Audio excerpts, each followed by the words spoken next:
स्वागत है आपको एक बार फिर से मेरे YouTube चैनल पर।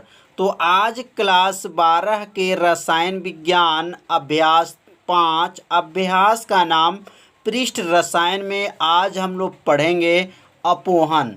अपोहन क्या होता है, वैद्युत अपोहन क्या है, इसकी क्रिया विधि क्या है, आज इस वीडियो में आपको बताया जाएगा। तो आप सभी विद्यार्थी इसे अपने कॉपी में अच्छे से नोट करते चलिएगा, जिससे आपको एक नोट्स भी तैयार होता रहे। तो अपोहन क्या है? जो कोलाइडी विलयन के अंदर जो अशुद्धियाँ होती हैं, उस अशुद्धियों को दूर करने के लिए किसका प्रयोग करते हैं? अपोहन का प्रयोग किया जाता है। तो यहाँ आप सभी विद्यार्थी अपने कॉपी में नोट करते चलिए कि जब कोलाइडी विलयनों में विभिन्न प्रकार के अशुद्धियाँ उपस्थित होती हैं, तो अपोहन विधि का प्रयोग करके इन अशुद्धियों को क्या करते हैं? दूर किया जाता है। मतलब कोलाइडी विलयन के अंदर जो अपद्रव्य पदार्थ हैं या अशुद्धियाँ हैं, उसे दूर करने के लिए जिस विधि का प्रयोग करते हैं, उस विधि को क्या कहते हैं? अपोहन कहा जाता है। और इसे दूसरी भाषा में अगर लिखना चाहते हैं तो इसको लिख सकते हैं कि पार्चमेंट झिल्ली द्वारा कोलाइडी विलयन से उसमें उपस्थित घुले हुए पदार्थों को निष्कासित करने की विधि को अपोहन कहते हैं। तो पार्चमेंट झिल्ली द्वारा, जैसे पार्चमेंट झिल्ली होता है, उसमें कोलाइडी विलयन को रख देते हैं तो उसमें से जो अशुद्धियाँ होती हैं वो बाहर निकल जाती हैं। इस विधि को क्या कहते हैं?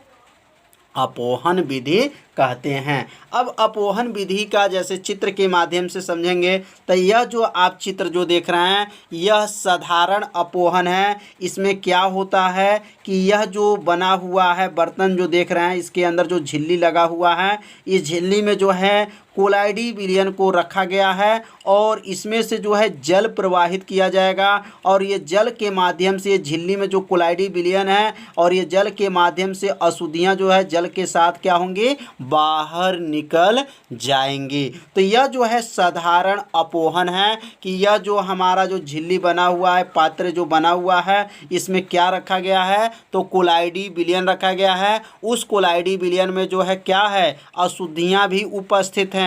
इन अशुद्धियों को दूर करना है तो कैसे दूर करेंगे? तो यहाँ से जब इसमें अंदर जो जल जाएगा और जल के माध्यम से यह जो है कोलाइडी विलयन में जो अशुद्धियाँ हैं झिल्ली के माध्यम से क्या हो जाएंगी? बाहर निकल जाएंगी और पुनः जो है जल के साथ जो है बाहर आ जाती हैं। तो यह जो है विधि, इसका विधि का क्या नाम है? साधारण अपोहन होता है। और दूसरा जो विधि है इसका नाम है विद्युत अपोहन होता है। तो विद्युत अपोहन कैसे होगा अब आगे हम लोग समझेंगे।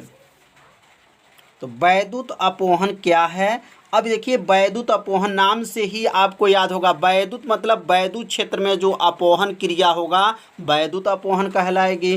तो यहाँ नोट कर लेंगे कि वैद्युत क्षेत्र में अपोहन करने की क्रिया को वैद्युत अपोहन कहते हैं। मतलब वैद्युत क्षेत्र मतलब उसके अंदर वैद्युत धारा रहेगा, वैद्युत धारा के द्वारा जो अपोहन की क्रिया होगा वैद्युत अपोहन कहलाती हैं। इस विधि में क्या होता है कि इस विधि में एक पात्र होता है और उसमें पार्चमेंट झिल्ली लगा होता है, 3 भाग होते हैं। उसके अंदर वैद्युत धारा प्रवाहित किया जाता है। वैद्युत धारा जब प्रवाहित करते हैं तो विपरीत आवेशित इलेक्ट्रोड की ओर जो गति करने लगते हैं, जिसके द्वारा जो है इसके अंदर जो अशुद्धियाँ होती हैं वह क्या हो जाती हैं? दूर हो जाती हैं। तो आप सभी विद्यार्थी अपने कॉपी में इसे नोट कर लीजिए कि इस विधि में एक पात्र होता है। पात्र का मतलब एक बर्तन होता है जिसमें पार्चमेंट झिल्ली द्वारा 3 भागों में बट जाता है। जो पार्चमेंट जो झिल्ली होता है वह कितने भागों में बट जाता है?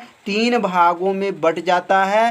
पहले और तीसरे भाग में इलेक्ट्रोड लगे होते हैं। याद रखिएगा, पहले और तीसरे भाग में क्या लगे होते हैं? इलेक्ट्रोड लगे होते हैं तथा बीच वाला भाग में अशुद्ध कोलाइडी विलयन उपस्थित होता है।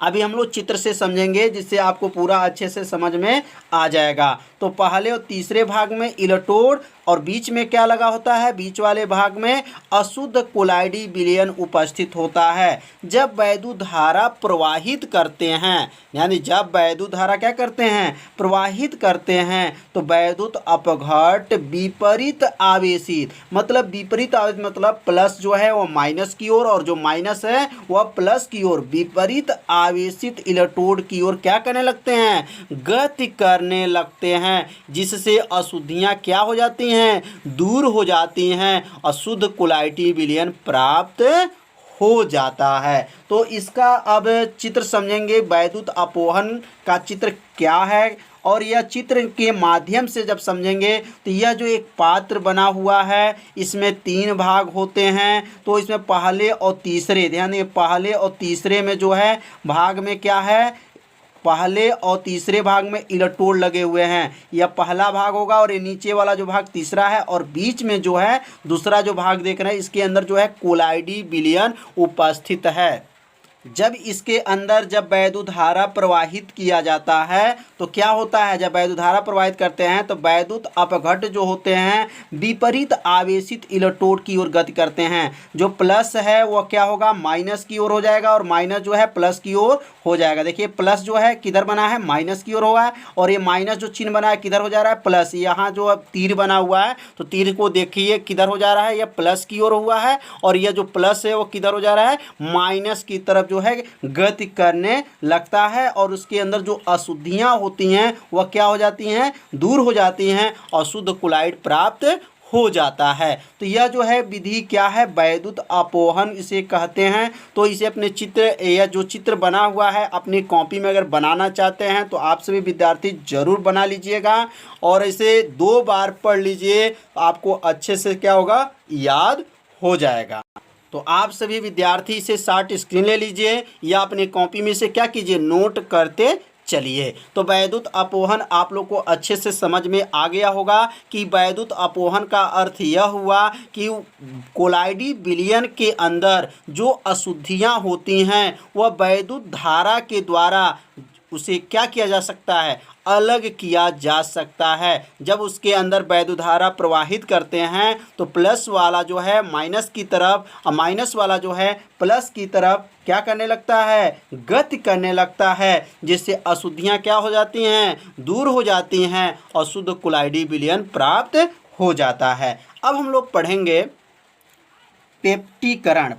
जो यह क्वेश्चन जो है बहुत ही आईएमपी है, क्योंकि यह क्वेश्चन पेपर में कई सालों से ये परीक्षा में आता है। तो यह जो पेप्टीकरण जो परिभाषा इसका है, बहुत ही परिभाषा आसान है। बस इस परिभाषा को आप सभी विद्यार्थी 2 बार पढ़ लीजिए, परिभाषा आपको क्या होगा, याद हो जाएगा। तो इसका परिभाषा है कि किसी पदार्थ, पहले परिभाषा को यहाँ नोट कर देते हैं, उसके बाद आपको परिभाषा को अच्छे से क्या करेंगे, समझा देंगे। तो किसी पदार्थ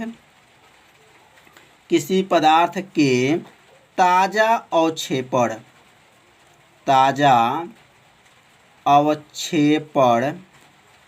अवक्षेप लिख सकते हैं, अवक्षेप में उचित विलायक मिलाकर, उचित क्या मिलाकर, उचित विलायक डालकर कोलाइडी विलयन बनाने की क्रिया, कोलाइडी विलयन बनाने की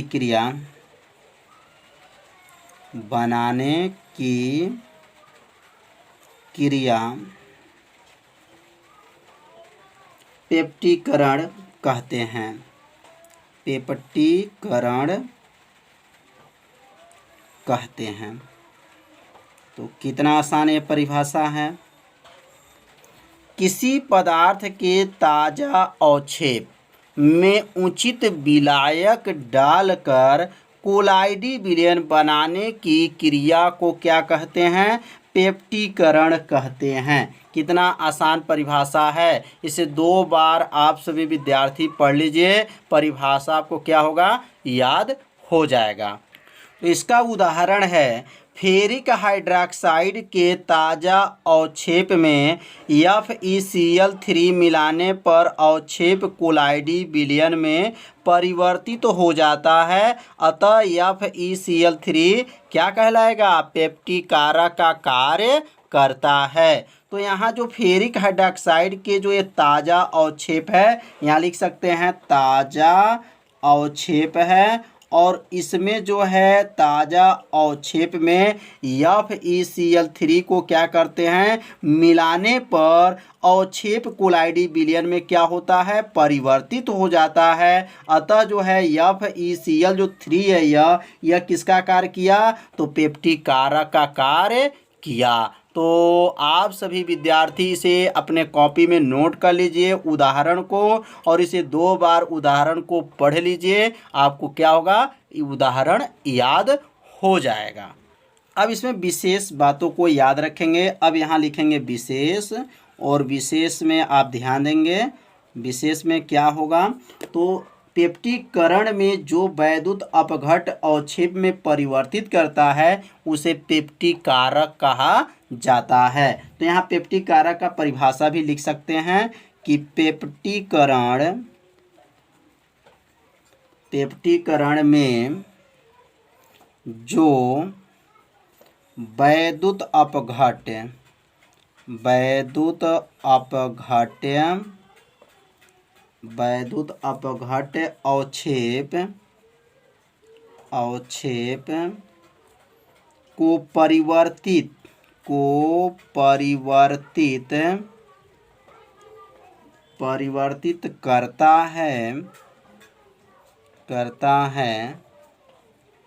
को परिवर्तित करता है पेप्टिक कारक कहते हैं। पेप्टिक कारक कहते हैं। तो एक बार और समझेंगे। पेप्टिकरण में जो वैद्युत अपघट्ट अवक्षेप, मतलब यह जो है FeCl3 जो है यह क्या हुआ है? वैद्युत अपघट्ट में जो है अवक्षेप में परिवर्तित हो जाता है। तो यहाँ पे लिख सकते हैं कि पेप्टिकरण में जो वैद्युत अपघट्ट अवक्षेप में परिवर्तित करता है पेप्टिक कारक कहते हैं। तो यह जो है पेप्टिक कारक का कार्य किया है। क्यों कार्य किया? क्योंकि यह जो है किस में बदल गया? तो वैद्युत अपघट्ट अवक्षेप में क्या हो गया है? परिवर्तित हो गया है। तो यह जो है FeCl3 जो है क्या है? पेप्टिक कारक का कार्य करता है। अब दूसरा जो विशेष याद रखेंगे कि जो पेप्टिकरण जो होता है अस्कंदन की विपरीत क्रिया है। तो यहाँ लिख सकते हैं कि पेप्टिकरण अस्कंदन। अब आगे चल के हम लोग इसी पाठ में अस्कंदन पढ़ेंगे। तो अस्कंदन के क्या है? स्कंदन के विपरीत स्कंदन का विपरीत क्रिया है। तो यह जो है कंपटीशन में कई बार पूछा गया है कि पेप्टिकरण किसका विपरीत क्रिया है? तो पेप्टिकरण जो है अस्कंदन का विपरीत क्रिया है। तो आप सभी विद्यार्थी पेप्टिकरण के बारे में समझ गए होंगे कि ताज़ा अवक्षेप को उचित विलायक को मिला करके कोलाइडी विलयन बनाते हैं, और कोलाइडी विलयन बनाने की प्रक्रिया ही क्या कहलाता है? पेप्टिकरण कहलाता है। तो पेप्टिकरण का परिभाषा और को वैद्युत अपोहन आप लोग को अच्छे से समझ में आ गया होगा, याद हो जाएगा। तो यहाँ परिभाषा पहले नोट कर लीजिए कि जब कोलाइडी विलयन में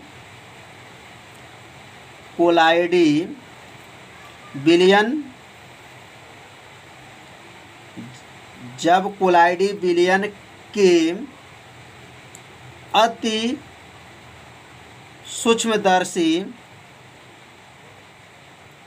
सूक्ष्मदर्शी से देखा जाता है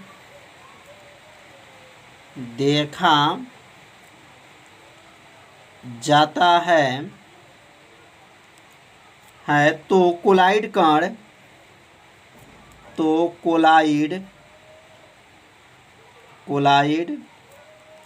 कोलाइडी कण और अनियमित गति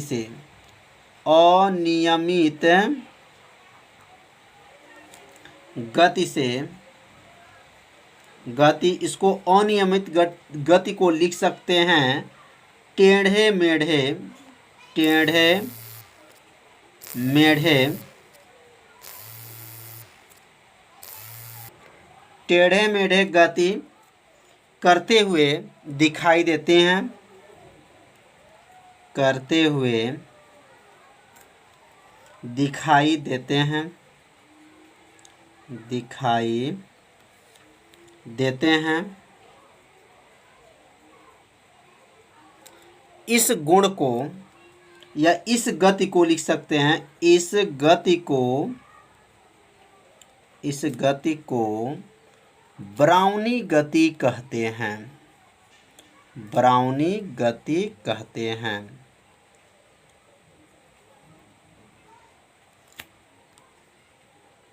इसकी खोज, इसकी खोज रॉबर्ट ब्राउन ने की थी। किसने की थी? रॉबर्ट ब्राउन ने की थी, की थी। अब इसके बारे में समझेंगे कि ब्राउनी गति क्या है। जब कोलाइडी विलयन के अति सूक्ष्मदर्शी से देखा जाता है तो कोलाइड के कण जो क्या होते हैं, अनियमित गति से टेढ़े मेढ़े गति करते हुए दिखाई देते हैं। इस गति को क्या कहते हैं? ब्राउनी गति कहते हैं। इसका खोज किसने किए थे? तो रॉबर्ट ब्राउन ने की थी। तो कोलाइड के कण में क्या होते हैं? अनियमित रूप से क्या होते हैं? गति करते रहते हैं। तो ऐसे जो गति होता रहता है इसके अंदर जो है, कोलाइडी के अंदर जो गति होता है, टेढ़े मेढ़े जो गति होता है, तो यह सब क्या है? ब्राउनी गति होते हैं। कि जो इसके अंदर जो गति होती हैं वह क्या होते हैं? टेढ़े मेढ़े होते रहते हैं। इसे कब देखा जाएगा? जब इसे सूक्ष्मदर्शी से कोलाइड विलयन में देखा जाता है तो उसके अंदर जो टेढ़े मेढ़े जो गति होती है उस गति को क्या कहते हैं? ब्राउनी गति कहते हैं। तो आप सभी विद्यार्थी से टेढ़े मेढ़े ऐसे आप बना लीजिएगा कि यह जो गति किस में दिखाई देती है? तो कोलाइडी विलयन में दिखाई देती हैं। अगर इसका प्रैक्टिकल करना चाहते हैं तो आप एक बाल्टी पानी लीजिए और उसमें जो है कलर, कोई भी कलर को इसमें डाल दीजिए और उसे 4 से 5 मिनट के बाद देखेंगे कि वह कलर जो है पानी में पूरा क्या हो जाता है? घुल जाता है। बिना हिलाए, मतलब उसको हिलाना नहीं है, पूरा कलर जो है क्या होगा? घुल जाता है। तो क्या है? उसके अंदर जो है क्या है? ब्राउनी गति हो रहा है, जिसके द्वारा एक जो जल के अणु है एक दूसरे को टक्कर करते हैं, जिससे पूरा जो है पानी क्या हो गया? कलर में बदल जाता है। तो ब्राउनी गति आप लोग को अच्छे से समझ में आ गया होगा। अब हम लोग पढ़ेंगे स्कंदन या अवक्षेप क्या होता है। मोस्ट आईएमपी क्वेश्चन के बारे में अब समझेंगे। तो अब यहाँ नोट कर लेंगे स्कंदन, स्कंदन या अवक्षेप, या अवक्षेप। अब इसके बारे में समझेंगे कि स्कंदन क्या है या अवक्षेप क्या है। तो यह जो है पेप्टीकरण का विपरीत क्रिया होता है, जो छोटे छोटे कणों का आवेशित होने के बाद संयुक्त होकर के बड़े में बदल जाना स्कंदन कहलाता है। तो यह किसका विपरीत क्रिया है? तो पेप्टीकरण का जो है विपरीत क्रिया है। तो यहाँ लिख लेंगे कि यह पेप्टीकरण का विपरीत क्रिया है। पेप्टीकरण के विपरीत क्रिया है, विपरीत क्रिया है। यह कंपटीशन में कई बार पूछा जा चुका है कि स्कंदन किसका विपरीत क्रिया होता है। तो पेप्टीकरण का जो है विपरीत क्रिया है, जो छोटे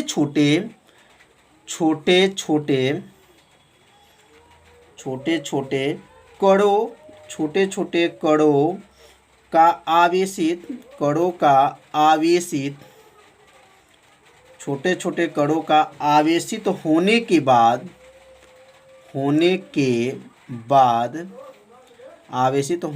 बाद संयुक्त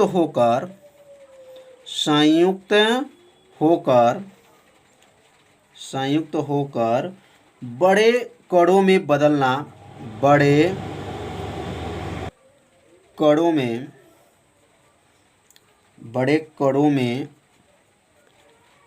बदल जाना स्कंदन कहलाता है। स्कंदन या अवक्षेप कहलाता है। अवक्षेप कहलाता है। तो परिभाषा बहुत ही आसान है, बस थोड़ा सा आपको ध्यान देना है। यह पेप्टीकरण के क्या है, विपरीत क्रिया है, मतलब उल्टा क्रिया है, जो छोटे छोटे कणों को क्या करेंगे, आवेशित होने के बाद संयुक्त होकर बड़े कणों में बदल जाना क्या कहलाता है, स्कंदन या अवक्षेप कहलाता है। अब यहाँ उदाहरण में लिख सकते हैं, उदाहरण भी लिख सकते हैं या जैसे भी लिख सकते हैं। तो उदाहरण जो है, फेरिक हाइड्रोक्साइड नाम सुने होंगे, FeOH जो है, यह फेरिक हाइड्रोक्साइड तथा आर्सेनिक AS2S3, तो यह जो है आर्सेनिक सल्फाइड को आपस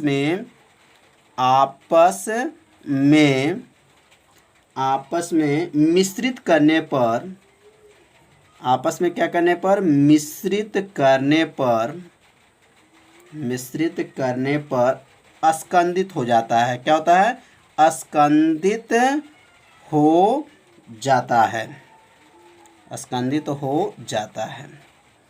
तो थोड़ा सा एग्जाम्पल समझेंगे अब कि जो फेरिक हाइड्रोक्साइड और आर्सेनिक सल्फाइड को जब आपस में मिश्रित करते हैं तो ये दोनों क्या हो जाते हैं, स्कंदित हो जाते हैं। तो ये एग्जाम्पल को आप सभी विद्यार्थी अपने कॉपी में नोट कर लीजिएगा। और स्कंदन या अवक्षेपण का जो बढ़ता क्रम क्या है, तो इसको भी आप सभी विद्यार्थी यहाँ नोट कर लीजिए। स्कंदन या अवक्षेप का बढ़ता क्रम। अब बढ़ता क्रम क्या है, स्कंदन या अवक्षेप का जो बढ़ता क्रम कैसे लिखेंगे, तो बढ़ता क्रम जो है Na के ऊपर प्लस, इससे बड़ा जो है Ba के ऊपर जो है प्लस 2 चार्ज, यहाँ 2 लिख लेंगे और यहाँ प्लस लगा लेंगे, 2 है प्लस है। अब यहाँ पे जो है Al के पास क्या है, तो यहाँ लिखेंगे 3 और यहाँ लिख लेंगे प्लस। तो समझ में आ गया होगा। यह जो बना हुआ है क्या है, स्कंदन के अवक्षेप जो है, स्कंदन या अवक्षेप का क्या है, बढ़ते हुए क्रम में नोट किया गया है। तो इसे आप लोग नोट कर लीजिए, क्योंकि यह जो है बहुविकल्पी में कई बार पूछा जा चुका है। तो अब हम लोग पढ़ेंगे स्कंदन की विधियाँ। स्कंदन की कितनी विधियाँ हैं, तो यहाँ लिखेंगे स्कंदन की विधियाँ निम्न है। स्कंदन की पहले विधियाँ नोट कर लेंगे और उसके बाद से विधियाँ क्या क्या हैं अब इसके बारे में समझेंगे।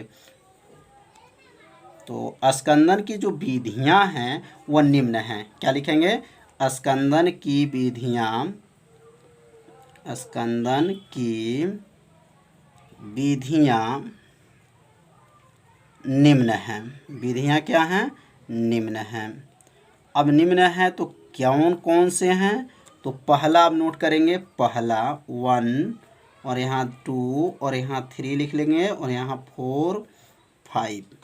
तो पहला जो है इसमें याद रखेंगे ठंडा करने पर। क्या लिखेंगे, ठंडा करने पर, मतलब ठंडा करने पर इसकी पहला विधि जो है ठंडा करने पर। दूसरा जो है उबाल कर। और तीसरा जो है हिलाकर। ध्यान दीजिएगा, अभी सब समझ में आ जाएगा, हिलाकर। और चौथा जो है अपोहन द्वारा।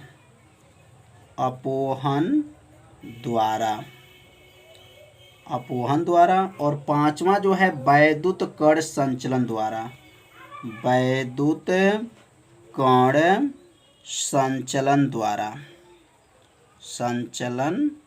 द्वारा। यह पांचवा हो गया। और छठवां जो है छठवां जो इसका स्कंदन की विधियां हैं पारस्परिक स्कंदन द्वारा। क्या है? पारस्परिक स्कंदन द्वारा। यह टोटल जो है स्कंदन की 6 विधियां हैं और 6 विधियों को क्रमशः हम लोग पढ़ेंगे।